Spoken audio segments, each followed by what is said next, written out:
Hello everyone, this is ACryInShame, and today we are bringing you soda tutorials in 10 minutes or less. Today's tutorial, building a combat deck. Before you can start building a combat deck, you're going to have to go ahead and go to a combat trainer and talk to them.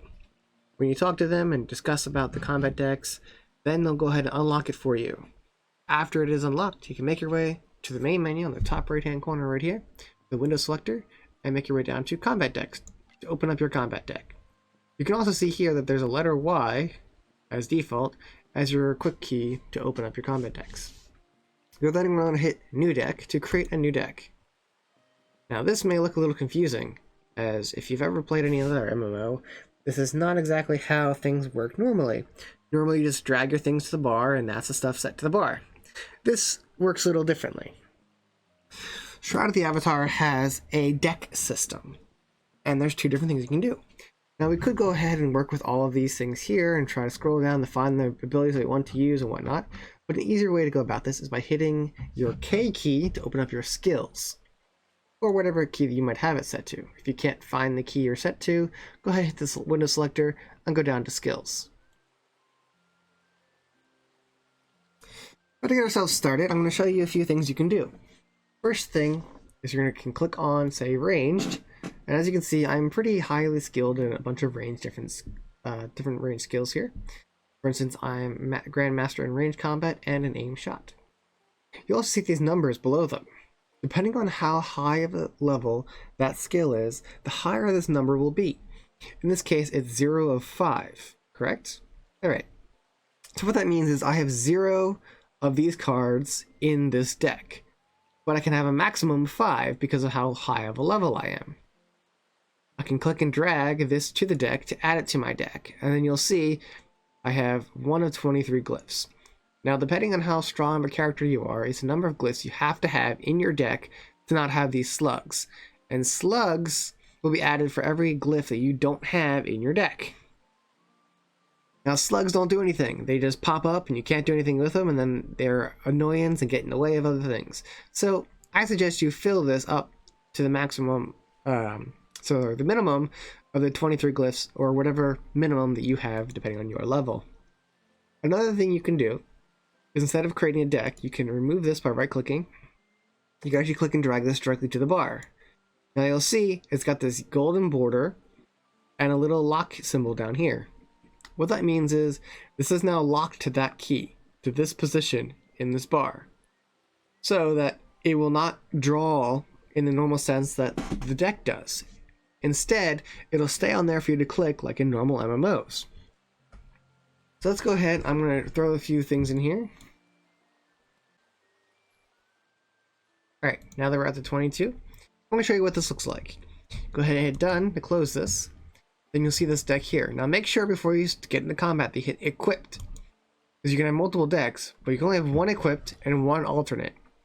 If you were to create another deck, you set it as the alternate, which allows us to switch between the equipped deck and the alternate deck pretty easily without any penalty. Alright, now set yourself into combat. In most cases, you'll hit the Z key, and you'll see that these cards, or glyphs as they're called, will continue to draw and show up on the bar. And for the ones that are highlighted, you can actually stack them on top of each other, which makes them stronger when they are actually used. This is a great way to get the most out of your glyphs when you're doing combat. You're deep in the midst of destroying your enemies. Now if you see this one here, this one is locked and won't go away. And you can actually right click these to make them go away, but right clicking this one doesn't do anything. You can see that. Now you can just click this button once to just take a shot, use the ability, but you'll see this little red that showed up there. That's the cooldown. You see it's not like a whole lot, it's just a tiny bit. Well, why is that? You'll notice that in that skill, when it is 0 to 5, I have a maximum of 5 cards I could put. If I click and hold, you see there's little 5 pips, which means I can charge this ability 5 times before launching the skill. But then of course I have to wait for the full cooldown, which if the cooldown will be 5 seconds, that means it's increased by the number of times I've used it. So it does take a few seconds to get finished. So you don't have to worry about that. Another thing you can do with your combat decks, I'll go ahead and pop open my combat decks right now, is this. So let's say I have all these skills, but I only want my combat, my actual fighting skills in the first few slots here, and then all my defensive skills will be on these other slots. But I want them to draw. I don't want them to stay there. I want them to be drawn. So here's what you can do. You can click this lock button here to unlock this spot, but you'll see it's still sitting there. Well, what does that mean? Well, you see, that means that if this were your hand in a deck, this first slot can only be occupied when you draw an aim shot. The same could be said if we were to click and drag this and add it to that same deck, or the same slot. Basically, that means that only the aim shot and the pierce shot will show up here. These will show any glyph at all, any glyph you want, but you can set this up so that all your defensive skills will only show up over here, and then all of your attack skills can show up over here and make it very easy for you to press. Now you can fiddle around with this and set it to the way you like playing, because in all actuality, this is your character and the way that you play. For early stages of the game, our suggestion, and by our, I mean my suggestion and the guild that I've been playing with since I started this game suggestion, is that you have a few slots here, well, maybe 3 slots, for your combat skills, and leave the rest for your defensive and buffs and whatever else. A suggestion that I've been informed of is you go ahead and create a second deck, and you throw your buffs linked, like locked to these locations. So for instance, in my case, I could go ahead and do some Air's Embrace, I could do Shield of Air, I could go ahead to Earth, let's see, I can't do the shield because you can't stack shields. I could do the Earth Embrace. From Fire, I could do Immobilization. I can never pronounce that properly, so don't mind me. I could go to Moon. I could do Celestial Blessing because it's not considered a shield, so it does stack. So yeah, these are all different buffs. And then in my thing here, I can go ahead and set this to Set Alternative, and you'll see this little thing show up down here.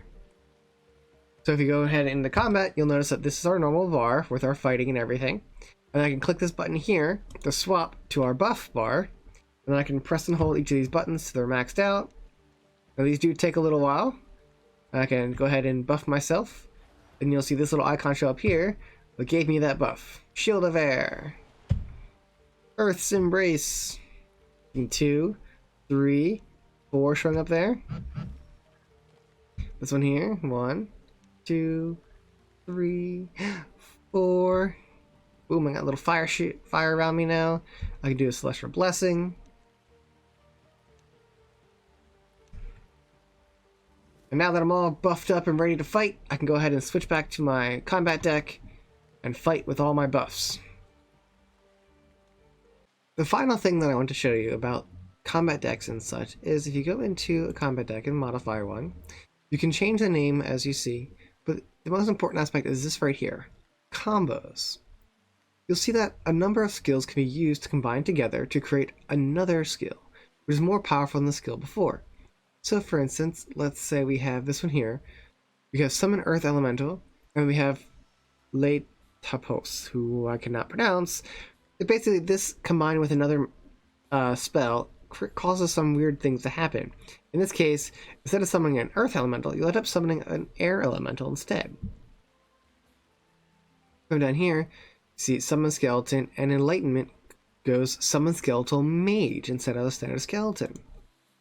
Or down here, you have Shield Bash, and Flame Fist creates Flaming Bash. Or Death Ray and Fire Arrow creates Fiery Death. There's different things that these different abilities do, they might keep an eye on. If you see a combo that you actually like, it's best to have those on your bar or train up those individual skills so it's nice and powerful, as the actual piece here really does matter a lot when it comes to the skills themselves. So for this to be very powerful, the skills that it is attached to also have to be really powerful. Because if you look here, this is level 41, this is level 1, so then this is only level 21. We come all the way up here to that Breeze ability again. This is level 60, which isn't too bad, but level 20 and level 100. Like, this is a kind of an average of these two that you're getting here. Thank you for joining me in this tutorial about your combat decks. If you need more information, please look at the description down below for more tutorials on Shroud of the Avatar. If you have any questions, feel free to comment down below and I'll be sure to add it to a tutorial in the future, or maybe I might have to update this tutorial if you really find something I may have missed. But for now, this is ACryInShame, signing out. So long, everyone. Thanks for watching. If you liked that video, go ahead and hit the like button down below. If you'd like to see more videos like that one, hit the subscribe button. Also, for notifications, hit that bell. If you'd like to contact us, or just for chat, go ahead and check out our website, or Discord, or even our Twitter. All that's in the description down below. If you'd like to see us live, check out our Twitch channel, also in the description down below. Streaming days are listed on the website. But for now, this is ACryInShame, signing out. So long, everyone.